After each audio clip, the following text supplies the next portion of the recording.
Boa noite. Fala, Rodrigo. Oi, Ana. Tudo bem? Boa noite. Só para já deixar registrado, né? A live de hoje é com o Luciano Ramos, um especialista em masculinidades.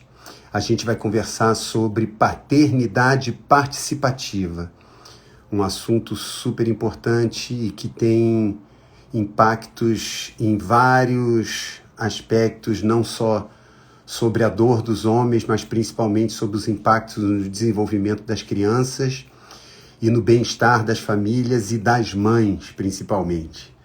Boa noite, Raquel. Olá, Gabi. Vamos esperar o pessoal chegar.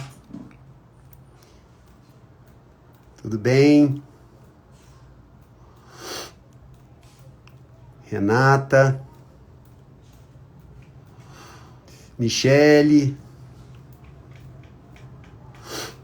Estamos só esperando o pessoal entrar. Oi, Rebeca.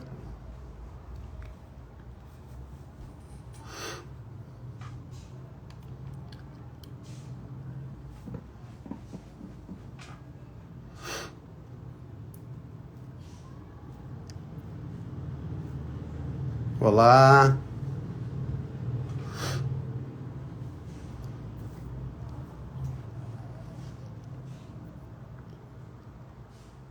Eu particularmente estou muito ansioso por essa conversa, porque além de me dizer respeito diretamente, né, como homem, como pai, eu acredito que tem implicações nas relações familiares, num entendimento melhor, né, de por que nós homens temos dificuldade de manifestar afeto, de participar, né, e ter o benefício de cuidar dos outros e não confundir masculinidade com violência, masculinidade com dureza, masculinidade com não ter um papel, né, na educação dos filhos mais incisiva, mais amorosa.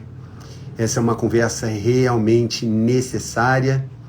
Ontem a gente teve o Dia dos Pais e é um excelente momento de reflexão, porque a gente sabe que a nossa cultura... Kel, eu tô vendo, tô me sentindo prestigiado. Uma grande amiga, Raquel, afirmando aqui que conseguiu chegar sem se atrasar. Tô me sentindo honrado. Oi, Isis.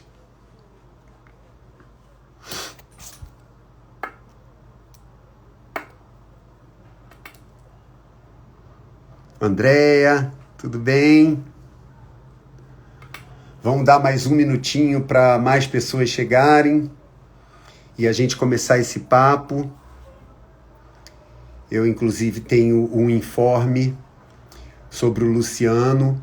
O Luciano ficou preso no trânsito e vai se atrasar uns 15 minutinhos, mas isso não impede da gente inaugurar, né, essa conversa e trocar, né? Então vocês fiquem à vontade, inclusive, de fazerem comentários para irem me apoiando, né? Nessa conversa que por enquanto vai ser um monólogo até o Luciano entrar, tá ok?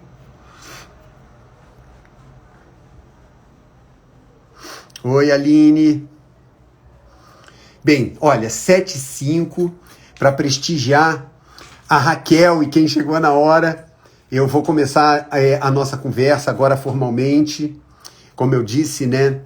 Não por acaso a gente está tratando desse tema da paternidade ativa na segunda-feira seguinte ao Dia dos Pais, porque é um momento muito importante de reflexão e é um tema que atravessa outras questões como violência doméstica, como a gente numa cultura patriarcal tendo dificuldade, né, dos homens de expressarem o seu afeto, a sua amorosidade e, né, quase que praticamente, né, atrofiando um aspecto super importante de qualquer ser humano, que é o aspecto do cuidado do outro.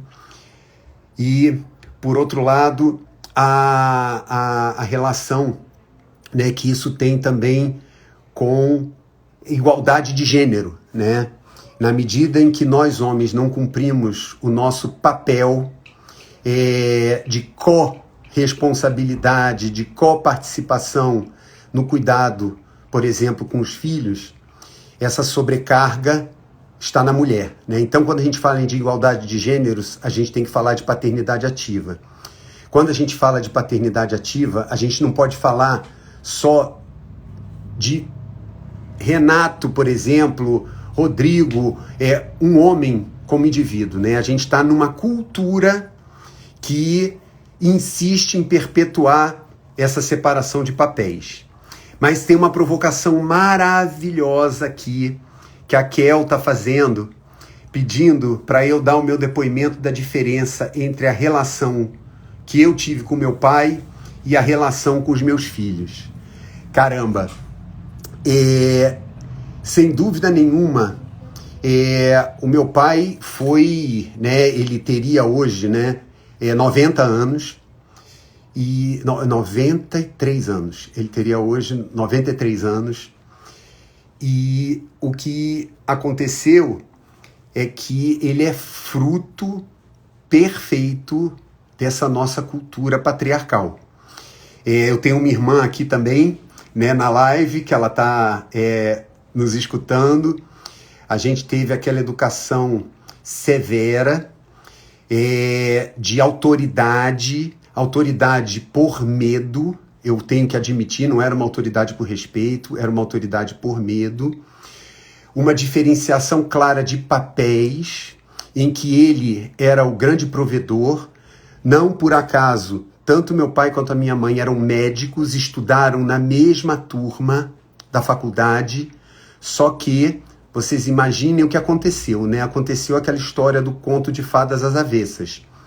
O meu pai deu a seguinte opção para minha mãe: ou você casa comigo, seu príncipe encantado, ou você vai desenvolver a sua carreira como médica. Minha mãe, infelizmente, né, por um aspecto, decidiu casar com o príncipe encantado dela. E abrir mão, né, com maior naturalidade, com o apoio da família, de uma profissão que, graças a Deus, ela retomou de uma forma brilhante. Mas o que aconteceu é que a gente aprendeu que o meu pai era o provedor e a minha mãe era a cuidadora. Nós somos 5 irmãos e, de fato, eu não tinha voz, né? Nós não tínhamos direito de reclamar, nós não tínhamos direito a dar opinião. Inclusive eu apanhava, né? A gente apanhava quando a gente discordava das coisas. A gente aprendeu também a ver um tratamento do meu pai com a minha mãe, infelizmente, beirando, né, a violência, no mínimo com muita agressividade, com ameaça. Hoje, claramente, isso seria caracterizado, né, no mínimo como um abuso. Mas naquela época isso era tolerado, era considerado aceitável. Inclusive, né, para muitos homens até hoje, isso é considerado um ato de amor, né? Olha, eu te maltrato porque eu te amo, né?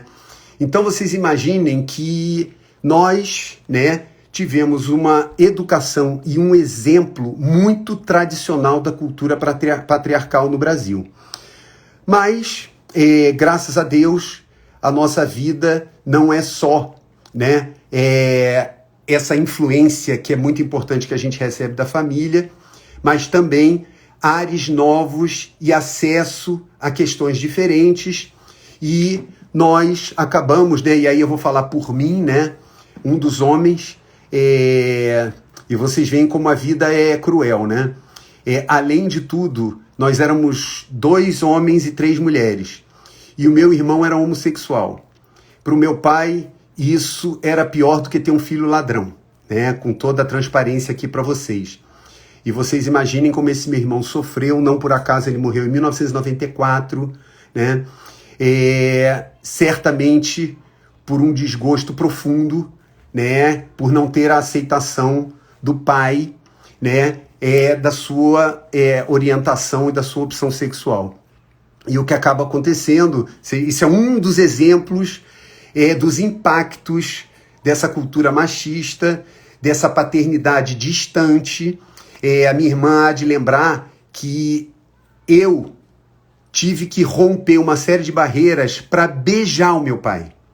O meu pai não tinha, ele ficava totalmente constrangido quando eu, um filho homem, o beijava. Só para vocês terem uma ideia, e infelizmente eu tenho que dizer que meu pai não era uma pessoa no extremo dessa cadeia do machismo, né? Isso era muito típico nos pais da minha época, né? Da época do meu pai.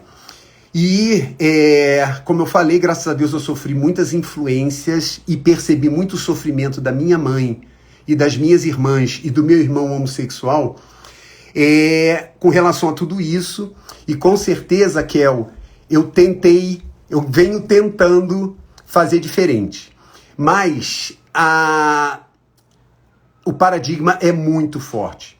Eu não posso dizer aqui, adoraria dizer, mas não vou mentir para vocês, que eu também acabei exercendo, né, uma paternidade pouco participativa, uma paternidade muitas vezes baseado na autoridade, na ameaça, e eu deixei para minha esposa, né, minha primeira esposa, a minha segunda esposa não deu mole não, mas para minha primeira esposa principalmente, praticamente toda a tarefa do cuidado, né?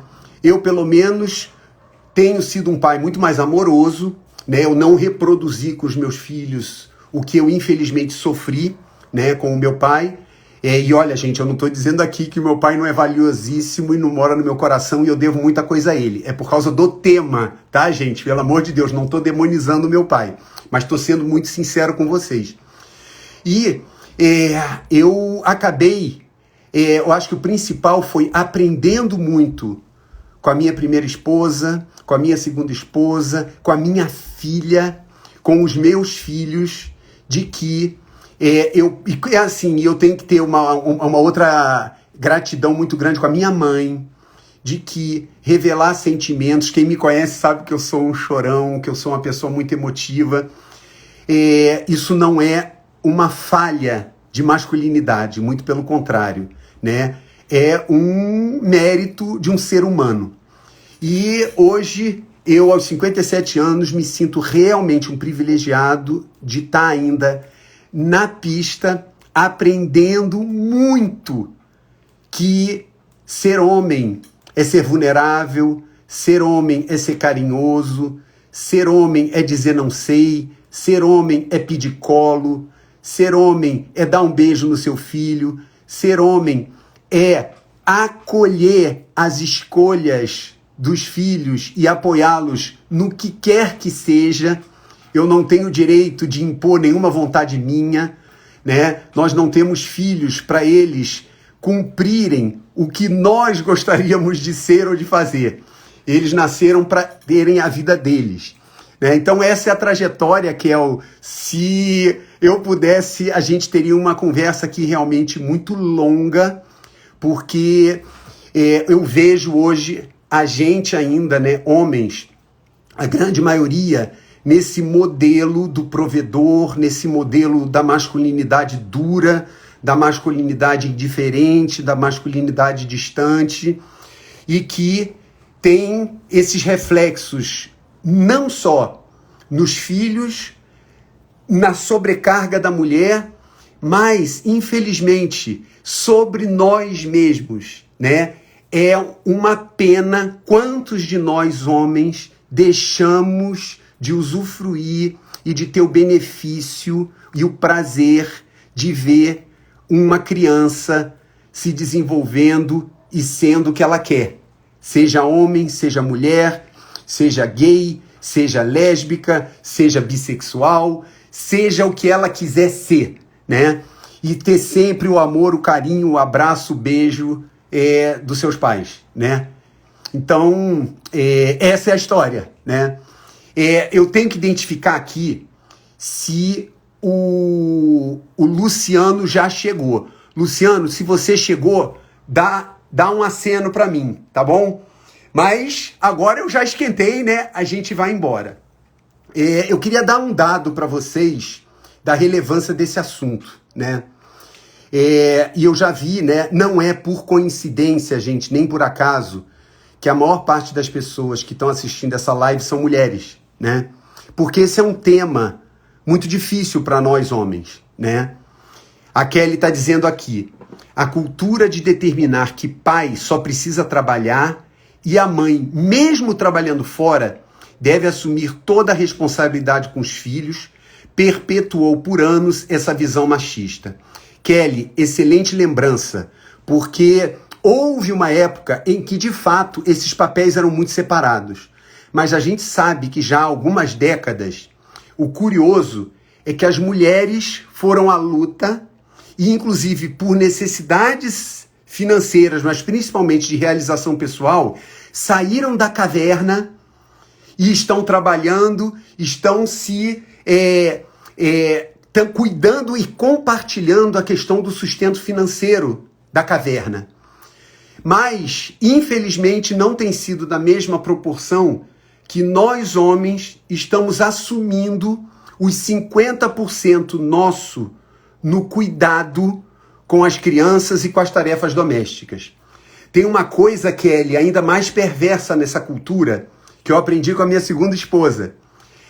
Quando eu estava achando que eu já era aquele pai, ou aquele marido, ou aquele homem super participativo, porque eu já levava filho para médico, eu já lavava a louça, eu já arrumava a casa, ela disse assim, Renato, obrigado, né? Você não está fazendo mais que a sua parte, mas tem um aspecto que é muito delicado e sutil nisso tudo.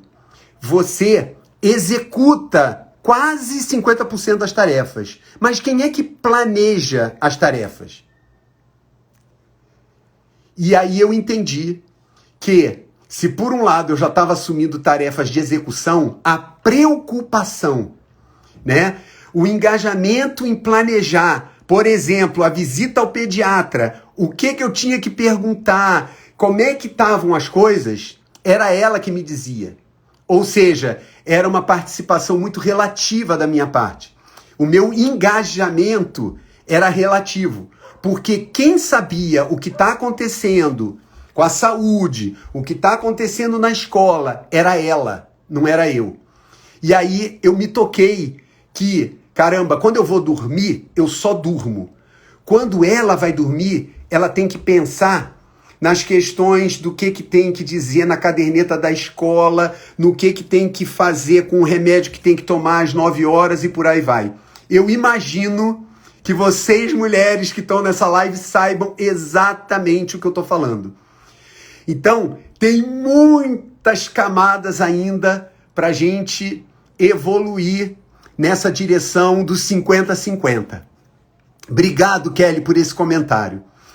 Então, eu queria fazer também uma outra... trazer uma informação para vocês que não deve ser um segredo. 5,5 milhões de crianças não têm o nome do pai no seu registro de nascimento. Então, quando a gente fala da paternidade ativa, a gente tem uma etapa anterior muitas vezes. A paternidade absolutamente ausente, né? E muitas vezes não deliberadamente pela mulher, né? A mãe solo, aquela que deliberadamente resolve ter um filho e vai cuidar do filho dela. Não, eu tô falando daquelas situações, que vocês conhecem muito bem, né? Muitas vezes o cara vai, né? Os dois, né? Tem um momento de muito prazer, de muita felicidade e depois o cara acha que não tem nada a ver com as consequências, né? E some. Mais ainda, muitas vezes a relação continua, o filho chega ou a filha chega e o que acontece? O pai corre da responsabilidade, né? Isso aqui é demais para mim e some também, né? A gente também tem as situações em que né? Eu vou ter que comentar, né, sobre a crueza das coisas. Você tem a relação lá, as crianças nascem, os filhos nascem, e essas crianças sofrem violência, essas crianças sofrem abuso sexual, porque, infelizmente, a gente tem homens que não aprenderam, não, né, estão envolvidos numa falta de humanidade que diz que homem tem que ser duro, homem tem que ser distante, homem tem que ser, né, cuidar de alguém é tarefa de mulher. E aí é que eu estou falando da importância da gente entender que quando a gente está falando desse tema tão importante da paternidade, né, da paternidade ativa, a gente está falando de relações entre seres humanos mais saudáveis, a gente está falando de desenvolvimento da criança de uma maneira mais amorosa, mais equilibrada. A gente está falando de redução, se Deus quiser, da mitigação de violência doméstica. A gente está falando, né, de um mundo realmente muito melhor, né, muito mais amoroso. Seguindo, por favor, Luciano, se você chegou, dá um aceno para mim, porque senão eu vou embora, hein? Isis, partilhando uma situação. Uma vez meu pai e meu marido foram levar a minha filha ao pediatra. Ele, com uma visão machista, falou que não tinha como falar com dois homens e me ligou para dar o diagnóstico. Esse exemplo, Isis, é assim, o estereótipo, é quase uma caricatura da vida real, né?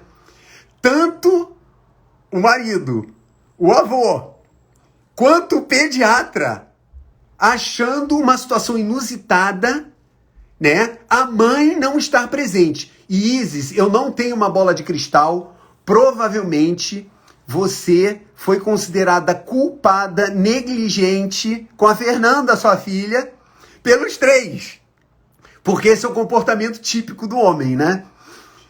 Muito bom exemplo. Triste, mas muito bom. Luciano, chegou!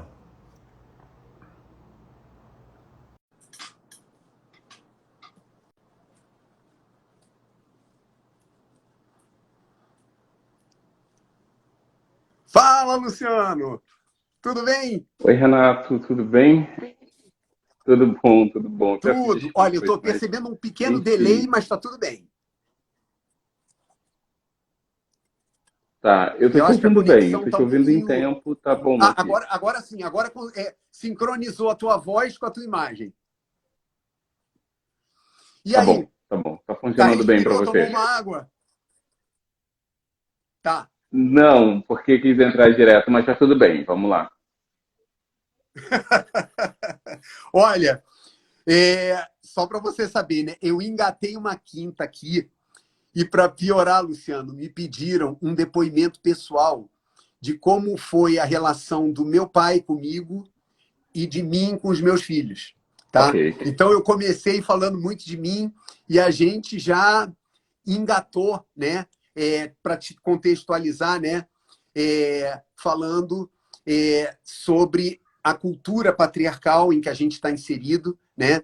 E os impactos que isso tem não só sobre o desenvolvimento da criança, quanto nas questões, né, de igualdade de gênero, do bem-estar da família Uhum. e na própria atrofia de uma parte da humanidade dos homens, né? Sim.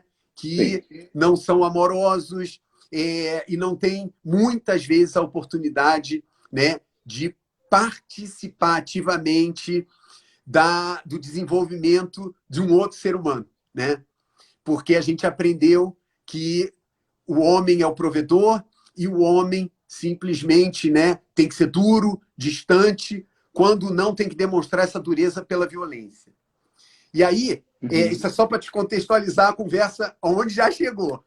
Mas eu acho assim muito importante pedir para você se apresentar, mas se apresentar nesse contexto, né, Luciano? Como é que você chega até aqui sendo um especialista em paternidades, masculinidades? Então, obrigado pelo convite. Eu peço desculpas de novo por esse atraso. Conseguir Tranquilo. trânsito do Rio é sempre difícil, né? Mas que bom que a gente está aqui. Então, eu tenho uma experiência de paternidade que não foi uma paternidade positiva, né? Eu sou gêmeos com uma moça e assim que eu e ela nascemos, meu pai foi embora. Na verdade, meu pai ainda deixou minha mãe na maternidade sozinha, né, para ir buscar algumas coisas e não voltou mais, ele sumiu, né? E eu digo isso, que eu passei a vida inteira fazendo busca por figura paterna, né? Isso foi muito constante. Na verdade, eu acho que a gente sempre faz um movimento também meio controverso, que é a gente nega a importância da paternidade, né? Por exemplo, quando a gente diz, né? Não, imagina, minha mãe deu conta dos dois, né? Minha mãe foi mãe e pai. A gente primeiro nega esse movimento da paternidade como algo necessário e algo importante no desenvolvimento, e depois a gente cai num lugar de busca, ou ao mesmo tempo em que a gente nega, a gente busca uma figura paterna, né, que corresponda a esse lugar que a nossa paternidade não, que a nossa figura paterna não, de fato, não esteve presente, né? Então, assim, eu passei a minha vida fazendo isso. Eu poderia dizer para você que até mais ou menos os 35 anos eu fiz isso, né? Porque você busca referência de figura paterna para tudo, né? Sobretudo quando você é homem, porque quando você decide ter um filho, você começa a buscar que referencial de paternidade você quer para exercitar com seu filho, né? Como são as coisas básicas do cotidiano da paternidade, né? E eu sempre digo uma coisa que é real, que é compulsoriamente as mulheres são levadas para o lugar da maternidade, mas os homens não são levados para o lugar da paternidade, né? E por que eu digo isso, né? Porque as mulheres são obrigadas desde muito novas a exercer relação de cuidado, né? Quem nunca viu isso em contextos periféricos, né? Eu venho de um contexto periférico, eu venho de um contexto de pobreza muito grande, né? Um contexto de pobreza extrema, onde eu vi muito cedo a minha irmã tendo que cuidar dos irmãos, né? Para minha mãe poder sair e trabalhar. Então, quem de nós nunca viu isso nos espaços aos quais a gente trabalha, né? E aí eu fui vendo que isso era uma prática muito natural, né? Porque minhas primas faziam a mesma coisa, eu via as amigas da minha mãe, né, tendo que fazer a mesma coisa, que sair para trabalhar e a filha ficar em casa cuidando dos irmãos mais novos, né? E depois, na minha prática profissional, eu fui vendo que isso também ia acontecendo. Quando eu ia trabalhar com profissionais de CRAs e CREAS, eles diziam, por exemplo, essa criança não pode vir para o serviço de convivência hoje porque está tomando conta do irmão, né? E muitas vezes esse irmão ele era mais novo, na verdade ele era mais velho que essa menina, mas ela tinha que ficar tomando conta dele, ela tinha que fazer a comida para ele, eu tinha que esquentar a comida para ele, e por isso ela chegaria mais tarde e eu não conseguiria chegar no serviço. Então, por isso que eu digo que compulsoriamente as meninas elas são colocadas nesse lugar do cuidado da maternidade e os homens não. Quando eu fui trabalhar para o Promundo, na verdade, antes disso, em 2013, 14, quando eu comecei a trabalhar na Associação Brasileira Terra dos Homens, 2012, eu me deparei com um trabalho que a gente estava começando a fazer sobre gestantes, adolescentes e jovens, né, que era um pouco para trabalhar com as meninas, né, adolescentes e jovens que estavam em processo de gestação. E uma coisa me chamou muito a atenção, que era o fato dessas meninas não chegarem com os seus parceiros. Elas não chegavam, os pais dessas crianças não chegavam, né? E quando os pais dessas crianças não chegavam, eu comecei a olhar para isso e entender o quanto aquelas meninas, em muitas situações, estavam bem desamparadas, né? Elas estavam gestantes na adolescência, com todas as questões de ser gestante na adolescência, é, tendo muita cobrança social em torno delas, muitas rompendo com o ensino fundamental, não podiam mais estudar, tendo que sair da escola, sofrendo muito preconceito na escola. E, por outro lado, elas não tinham o apoio do pai da criança. E a gente começou a tentar entender como trazer esses pais. Aí me veio de novo a questão da paternidade enquanto um elemento importante, né? E aí eu comecei a me aproximar do tema, mas com muito sofrimento, porque tinha muita coisa subjetiva posta ali para mim. Né? Que lugar é esse? Como é que é isso? Por que eu quero alcançar isso se, de alguma forma, a maternidade que eu tive, ela contemplou esses dois lugares, que na verdade não tinha contemplado nada, tem esse processo mesmo de negação, né? Até porque você se acha no dever de negar muitas vezes para não demonstrar para sua mãe que aquilo que ela está fazendo é insuficiente, porque não é insuficiente, mas é como se fosse. Se você disser dessa falta, parece que é insuficiência. Imagina você, uma criança ou adolescente, tendo que lidar com todas essas coisas e tudo isso te antecipando o fato de você ser ali uma criança em desenvolvimento, ou um adolescente em desenvolvimento. Então, assim, são muitas questões para você lidar, né? Esses dias, só abrindo um parêntese, eu estava fazendo uma capacitação com um grupo de Pouso Alegre, né? E a gente estava discutindo exploração do trabalho infantil. Aí alguém dizia assim, não, mas esses meninos e essas meninas mais empobrecidos, mais precarizados, eles chegam na escola já, muitos deles muito maduros, né? E aí eu dizia assim, olha, não é maturidade, é estratégia de sobrevivência. Você vai aprendendo estratégia de sobrevivência. É bem diferente, é bem diferente. Porque maturidade pressupõe outras coisas. O que você vai aprendendo é estratégia de sobrevivência. Né? E isso é um processo meio ancestral, eu diria, viu? Quem nunca ouviu a história das mulheres negras escravizadas que queimavam o primeiro bolo ou que solavam o primeiro bolo de propósito para ter bolo para dar para os seus filhos e o bolo da Casa Grande ser o segundo, sabe? Então, assim, a gente vai aprendendo isso como uma estratégia de sobrevivência. A gente vai aprendendo isso como uma estratégia de proteção.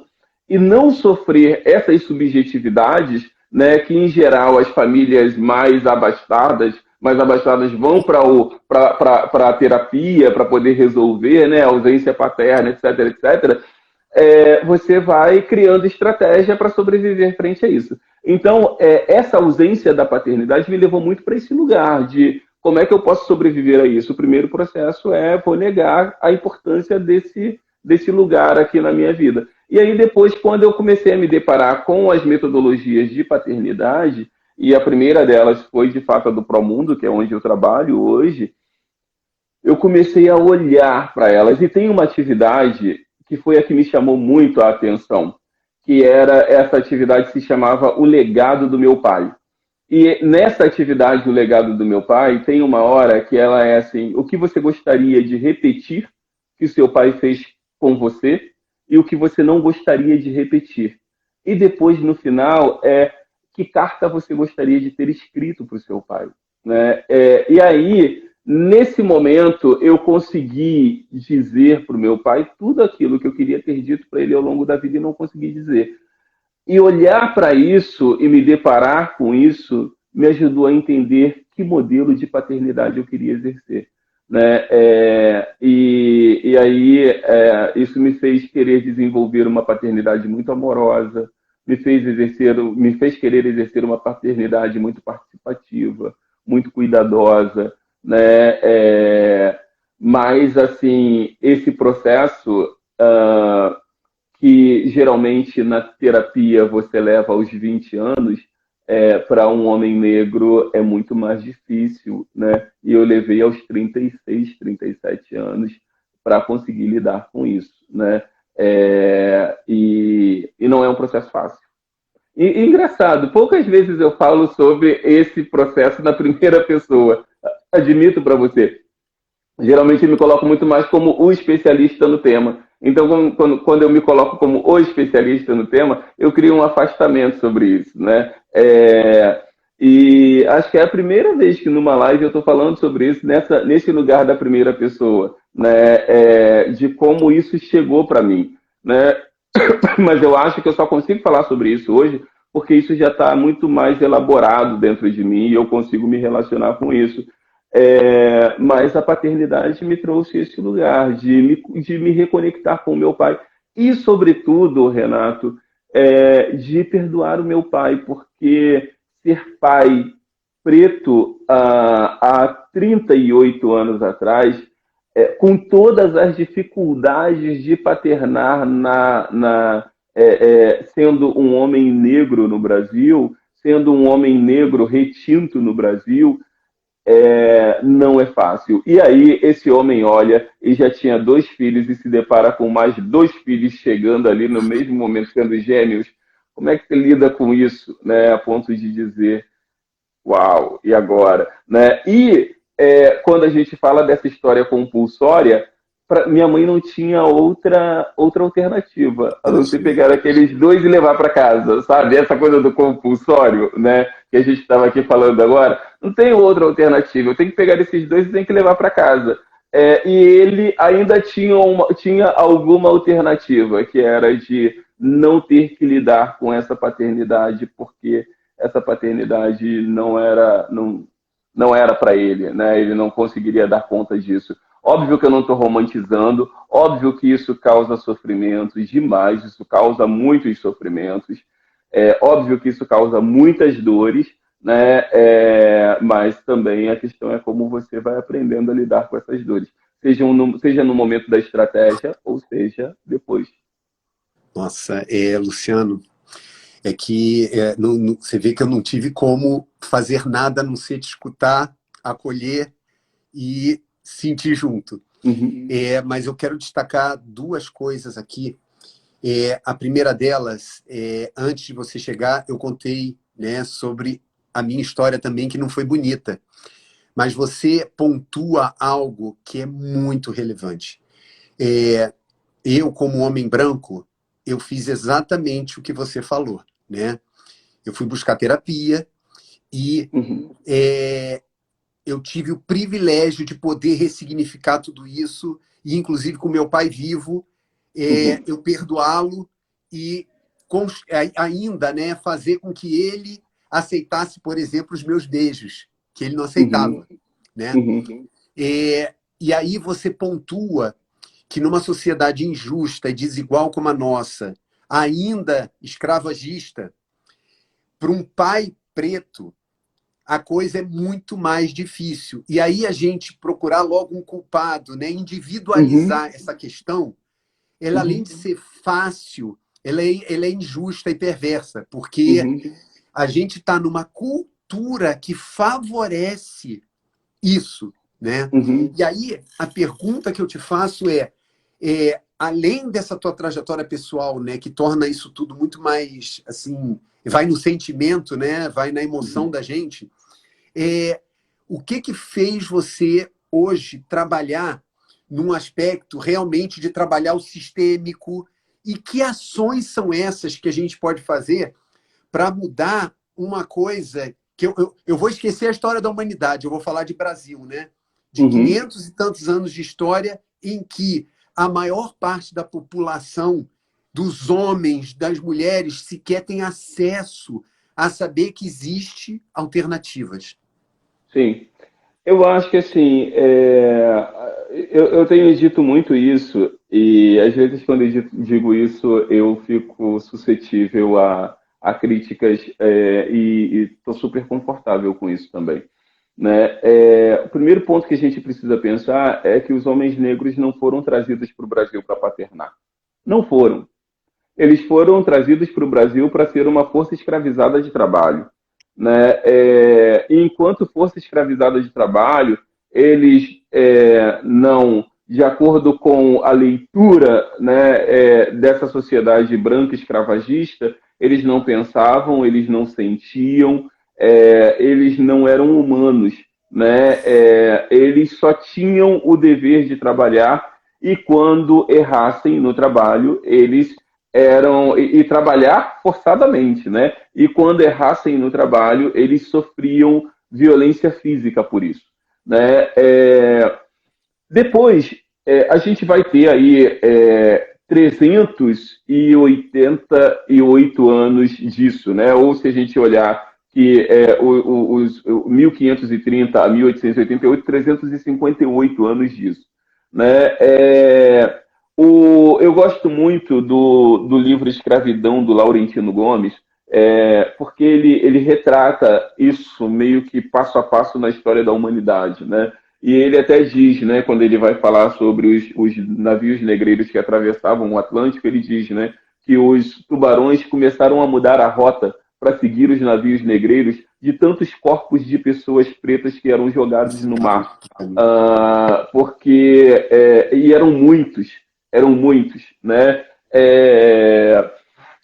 Então, a gente tem um outro passo, né, que é o seguinte: entre 1824 e 1871, a gente tem inúmeras leis, né, que são criadas no Brasil para manutenção do racismo, né? A lei que proíbe os negros e os indígenas de estudarem, a lei que proíbe os negros e indígenas de adquirirem terras, a lei do sexagenário, a lei do ventre livre, né? Até que chega a abolição da escravatura, né? E quando chega a abolição da escravatura, a gente tem um problema, né?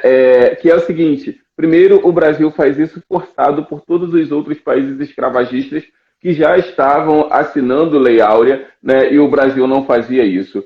Mas depois da assinatura da Lei Áurea vem um processo que é ainda mais violento, mas que ele atua como um reorganizador social, né, da escravidão, que é a eugenia, né? E o que é a eugenia, falando a grosso modo, né? Ela é a criação de uma leitura científica para manutenção do racismo. Ela afirma, por exemplo, que os negros são inferiores intelectualmente aos brancos, e ela tenta provar isso cientificamente, que naquele momento ela mostra e ela consegue provar isso, mas que a gente sabe que é uma furada, isso é falso, enfim. Mas lá naquele momento isso alcança um lugar de verdade. E aí a gente tem um problema, que é a escravidão, ela é abolida, mas existe uma manutenção da inferiorização dos negros em relação aos brancos. E a sociedade brasileira passa a acreditar nisso. Onde isso se linka com a pergunta que você me fez, Renato? É a seguinte: o racismo, ele é um marcador, né? A raça, ela é um elemento marcador para manutenção da inferiorização de negros em relação a brancos. O que isso quer dizer? Né? Negros ganham menos no mercado de trabalho, negros ocupam trabalhos subalternizados, negros não conseguem ascender profissionalmente como os brancos, né? Então a gente tem uma sociedade que caracteriza negros e brancos a partir de uma leitura racista, né? E com base nisso, a gente vai ter um problema. Qual é o problema? Homens negros e homens brancos não têm a mesma tranquilidade para paternar. Enquanto a gente tinha ali na década de 90, né, toda uma leitura de pais exerçam melhor as suas paternidades, pais brinquem com seus filhos, pais cheguem em casa mais cedo para cuidar dos seus filhos, os homens negros não conseguiam fazer isso, porque esses homens negros estavam saindo de casa às 4 da manhã e chegando em casa às 10 da noite. Esses homens negros, eles não tinham a tranquilidade de, no dia seguinte, ter a certeza se teriam um trabalho, porque muitos deles trabalhavam por bicos, né, que é o que a gente chama. Muitos desses homens estavam no trabalho informal e eles não sabiam se no dia seguinte teria dinheiro para trazer comida para casa, né? Não havia a tranquilidade para o exercício da paternidade. como ainda não há até hoje. A pandemia está descortinando isso de novo para a gente, né? Então, assim, tem inúmeros processos que a gente precisa pensar, né, que não possibilitou o homem negro no exercício das suas paternidades, né? E isso é importante da gente trazer aqui, né? Não dá para a gente ainda falar de paternidade igualitária quando existem as masculinidades e as paternidades hegemônicas e subalternas, né? Onde, nesse lugar, quem ocupa a paternidade subalterna é o homem negro. E aí, quando você fala desse processo sistêmico e do processo individualizado, né, é muito mais fácil para essa sociedade individualizar isso e dizer que o homem negro não é responsável, que o homem negro não é cuidadoso, que o homem negro não assume as suas responsabilidades, né, que o homem negro não está atento ao exercício de paternidade.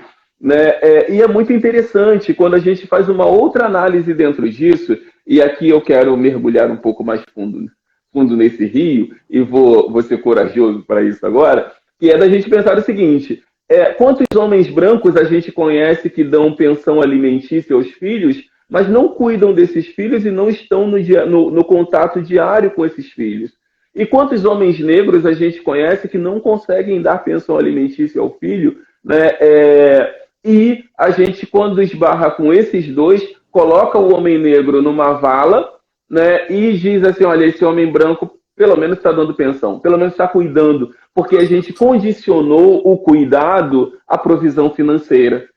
E aí, nesse modelo de sociedade, é aceitável que esse homem negro, que esse homem branco ocupe esse lugar dessa forma, mas é inaceitável que o homem negro não esteja nesse lugar. Né? Então, assim, é óbvio que eu não estou aqui querendo romantizar um processo e nem dizer que a pensão alimentícia não é necessária, porque e a gente sabe disso. Mas eu estou querendo fazer uma leitura para além disso, porque aí a gente consegue enxergar como o racismo ele opera nessas diferentes relações.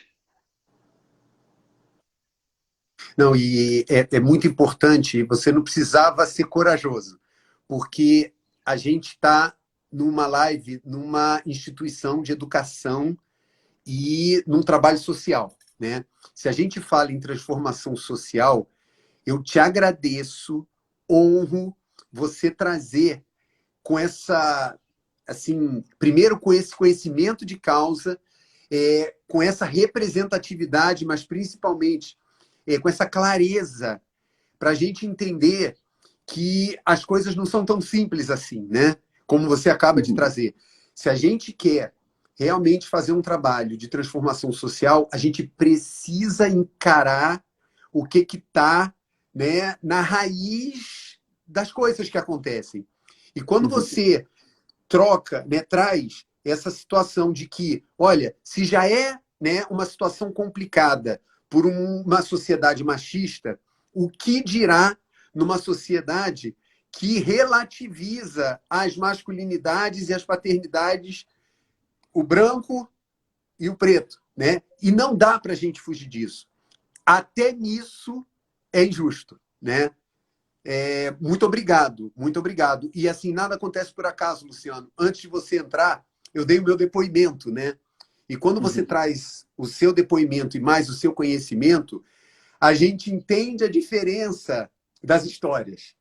Né? Sim. E se a gente está fazendo trabalho social, é irrelevante a minha história.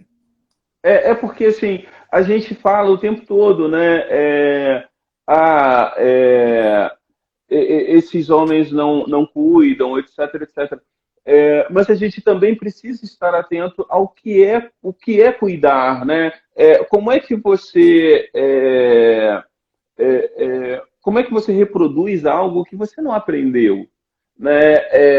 Como é que você sabe? E aí, por isso a gente tem que ficar num lugar de não cuidado? Não é isso. Né? Mas por isso, e aí queria só complementar a resposta anterior, mas por isso você pensa em políticas públicas eficazes que ajudem esses homens a exercer esse cuidado. Né? O pré-natal do parceiro, por exemplo, nossa, é uma política pública tão eficaz, tão maravilhosa. E eu digo isso porque a gente do Promundo contribuiu muito na elaboração do pré-natal do parceiro no Brasil, né? E ali tem esse passo a passo, né? E eu sempre fico pensando, né? Por que é tão difícil chegar às comunidades mais periféricas trabalhos como o pré-natal do parceiro? Outro ponto, Renato, não dá mais para a gente fazer atividades para pais ou para famílias mais precarizadas, mais vulnerabilizadas, na quarta-feira, às 2 da tarde. Tem uma decisão a ser tomada aí, sabe? Ou eu quero que essas famílias participem, ou eu estou fazendo só para constar, né? E aí, assim, não, porque a gente está aqui fazendo um grupo maravilhoso, mas os pais não vêm. Óbvio que não vêm. Esses caras precisam estar trabalhando, né? Essas mulheres estão trabalhando, né? Porque também quando essa família não trabalha, o conselho tutelar alega negligência familiar, né? Porque a criança não tem o que comer, porque aquela família não tem cuidado. O que me fica o tempo todo que parece que existe um jogo que se faz com as famílias mais pobres e mais periféricas, né? Que não participa, não vem. Reunião escolar. Eu, enquanto um menino pobre periférico, me lembro obviamente disso, assim, na minha infância, aquele desespero que era, porque minha mãe não ia chegar na reunião escolar de jeito nenhum. Ela estava limpando uma casa ou estava passando roupa para poder levar grana para casa à noite, sabe? Porque aquilo era necessário. Então, assim, para onde que a gente está olhando, sabe? Para quem que a gente está olhando, né? E outra coisa, gente, desculpa, mas assim, a gente quer discutir subjetividade muitas vezes com quem está pensando se vai ter comida na janta. Então, assim, como é que a gente está, sabe? Para onde a gente está olhando? Então, esses pontos, eles são importantes para a gente pensar, né? Como é que a gente faz isso? Né? De que paternidade que a gente está falando? Como é que a gente quer que esses pais, de fato, atuem, né? No âmbito da política pública, né, no desenvolvimento da paternidade.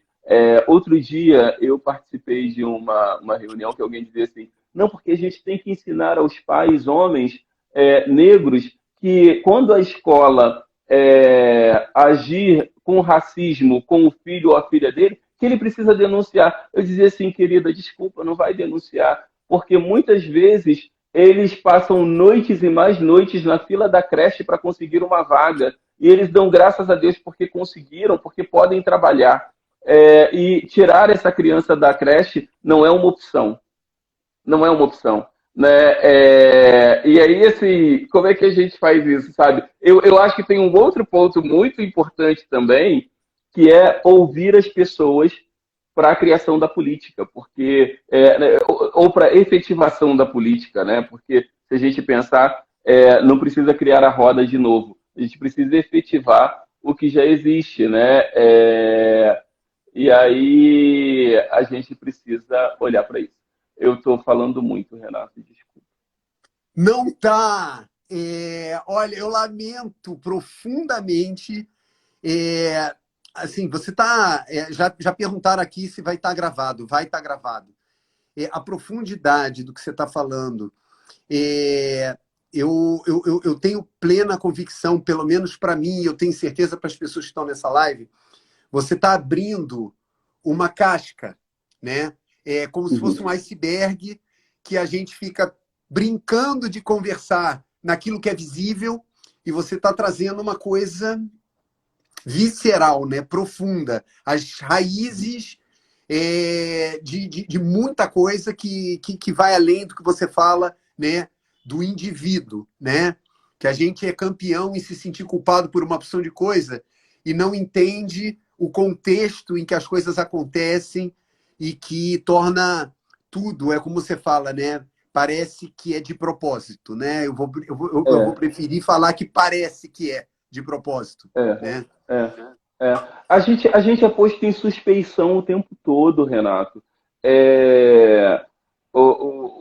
Tem uma coisa que muito me acontece, que é a seguinte: eu passo por um carro de polícia, eu preciso me organizar quando eu passo frente a um carro de polícia, porque para esse carro de polícia eu sou sempre um suspeito, né? Como é que a gente educa um menino ou uma menina o tempo todo? A gente só melhora a gente só melhora o repertório, mas a gente educa reproduzindo o tempo todo o que a nossa mãe ou o nosso pai falou pra gente, que é: Exatamente, exatamente. filho, não corra dentro do mercado, sabe? Eu ouvi isso a infância Por que, né, inteira. mãe? Por que eu não posso correr? Exatamente, exatamente. Não corra dentro do mercado. Filho, não, filha, vão falar do seu cabelo, mas seu cabelo é lindo, né? Quantas vezes eu faria essa pesquisa assim? Quantas vezes uma pessoa preta não quis ter uma cor diferente, sabe? Porque os traços da pretitude elas colocam a gente num lugar muito vulnerável, né? E a gente vai tendo que lidar com isso ao mesmo passo em que vai tendo que lidar com outras várias coisas, inclusive com a sobrevivência.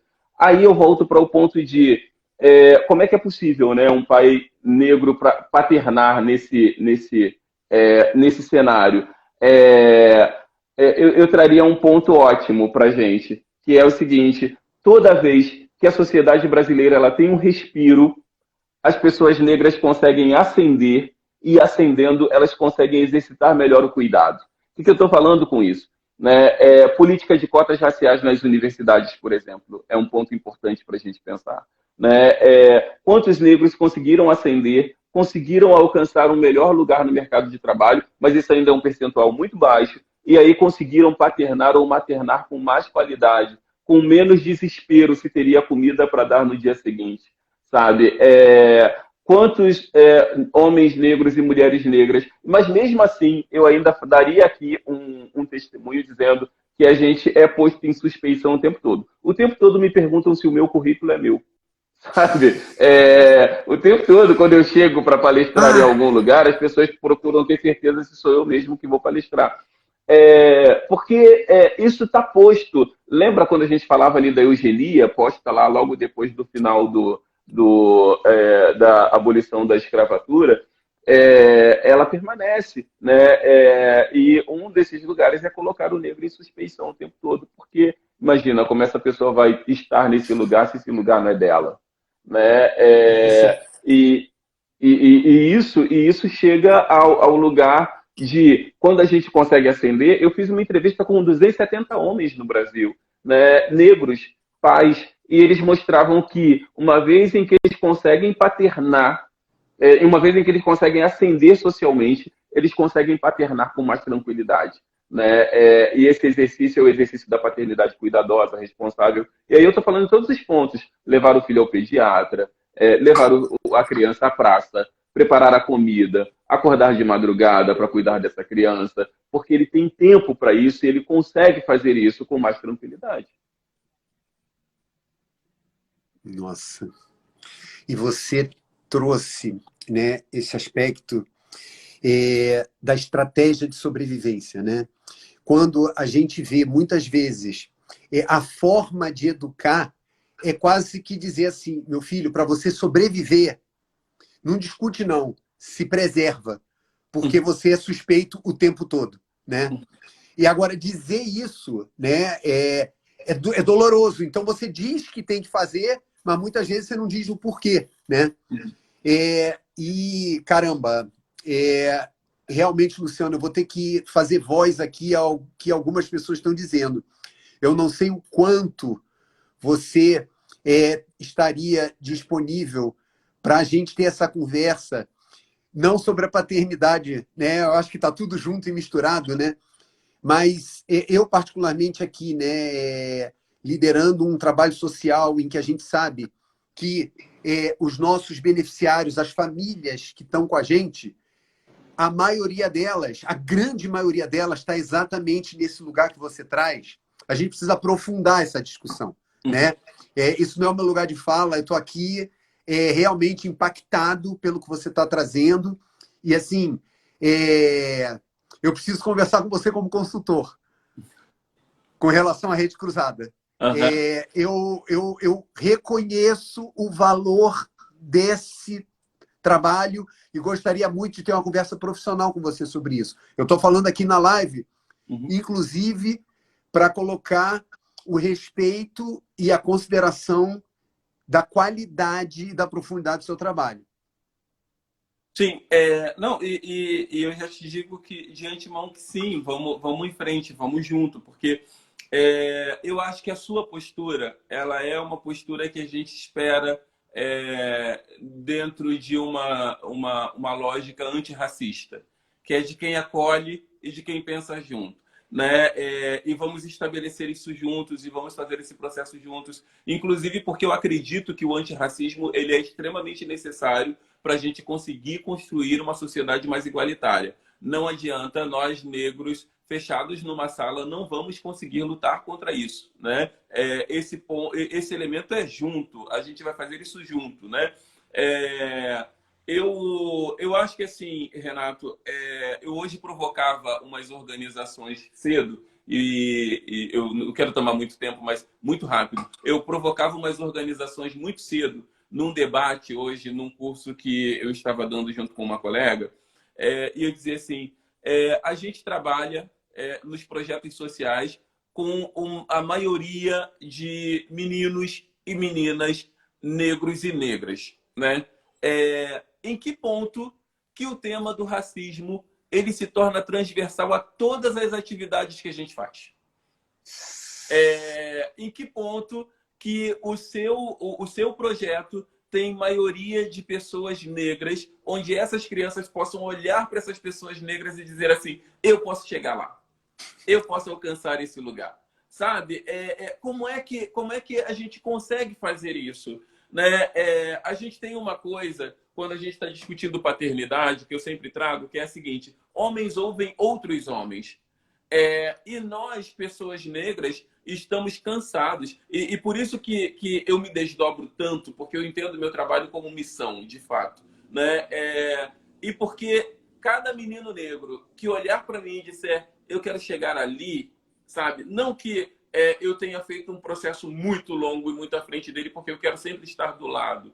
Mas que olhe e diga isso, para mim é um ganho, porque é um processo que a gente está fazendo junto. A gente está aprendendo junto, a gente está discutindo junto. Hoje eu dizia isso bem cedo, sabe? Quando eu começava uma discussão sobre raça e racismo, as pessoas diziam assim, não, existe raça humana, não existe raça negra e raça branca. Eu trazia uma coisa que eu quero tentar fechar essa parte aqui da minha fala dizendo isso. Se você sabe, numa cidade onde você encontra preto e onde você encontra branco, e se você encontra branco sempre nos melhores CEPs e os pretos sempre nos piores CEPs, onde inclusive nem o serviço de postagem chega de tão perigoso e violento que é.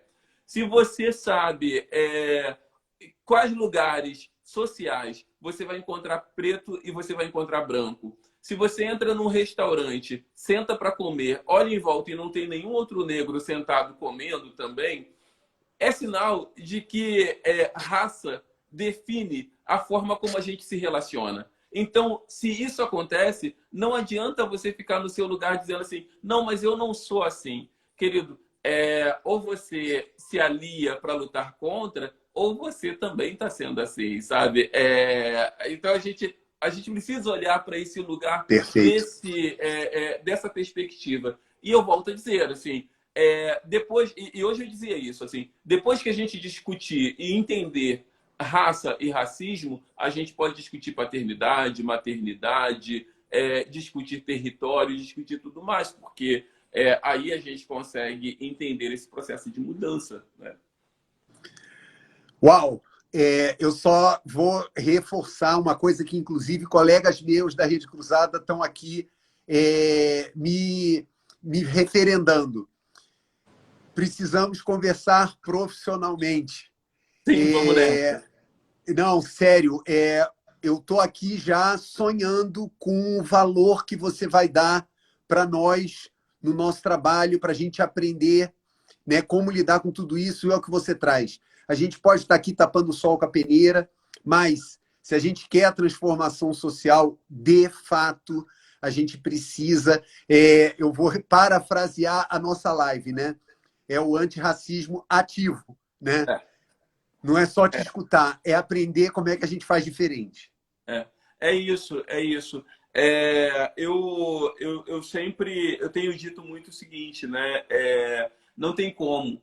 Depois que você entende o quanto o racismo ele atravessa toda a sua vida e atravessa todas as nossas relações sociais, não tem como a gente olhar para as coisas sem fazer essa leitura, né?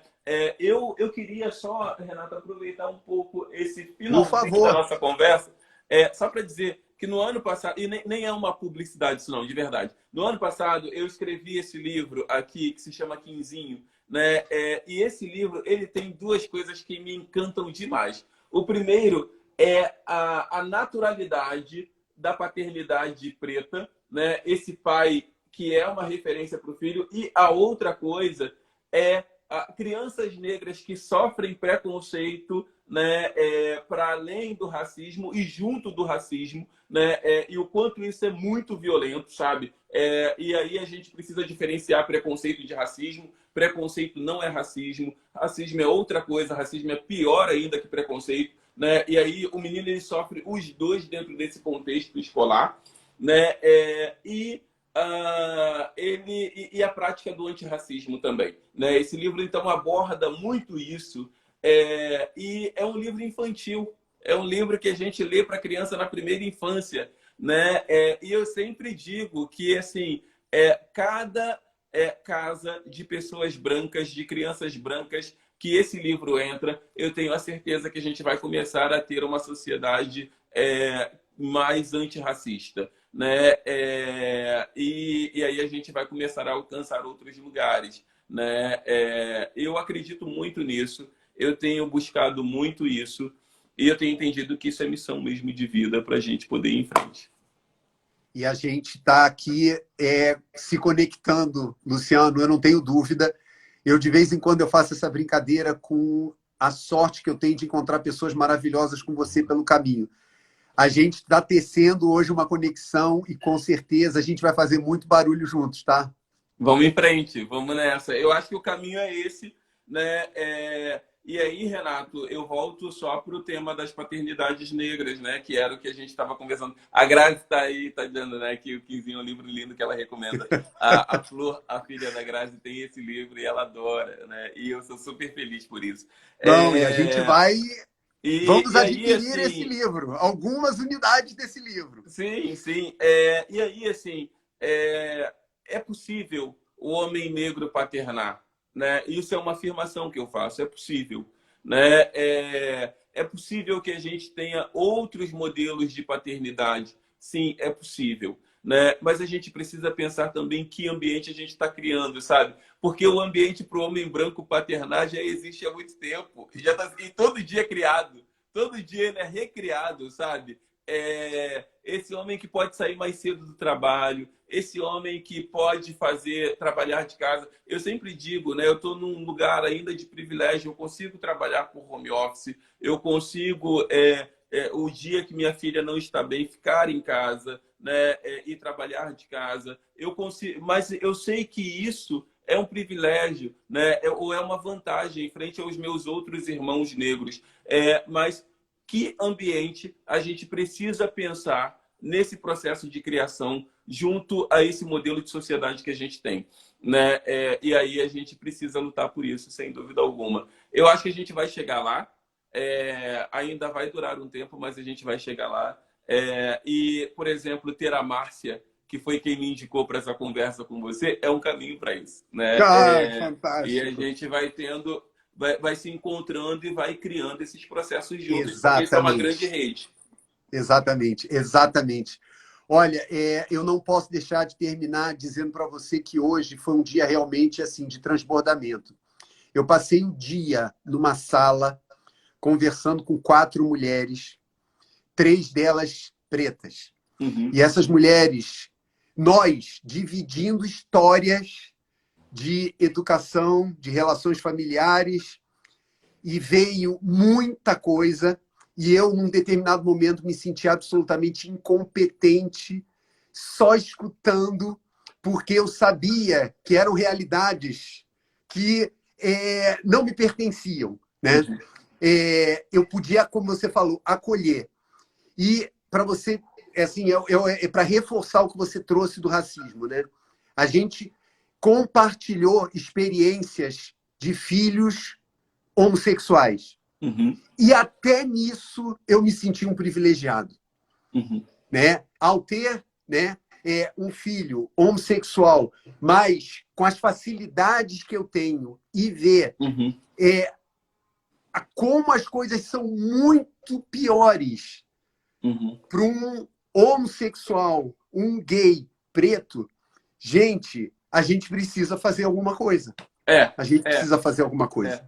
Porque se a gente for olhando para o que a gente chama das interseccionalidades, né, vai ser gay, vai ser negro e gay, vai ser negro, gay e favelado, sabe? Vai ser negro e travesti, vai ser negro, travesti e favelado, né? Então, assim, a gente vai olhando para o âmbito dessas interseccionalidades e vendo o quanto isso vai operando.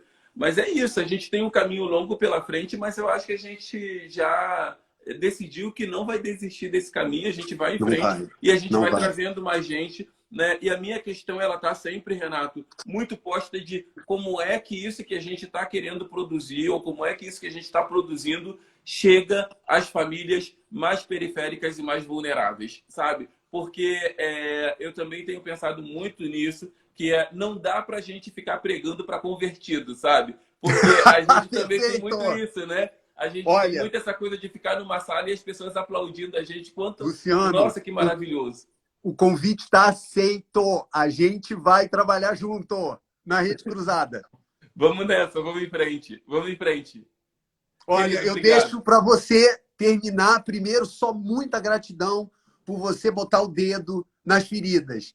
E eu deixo para você, para a gente terminar essa live.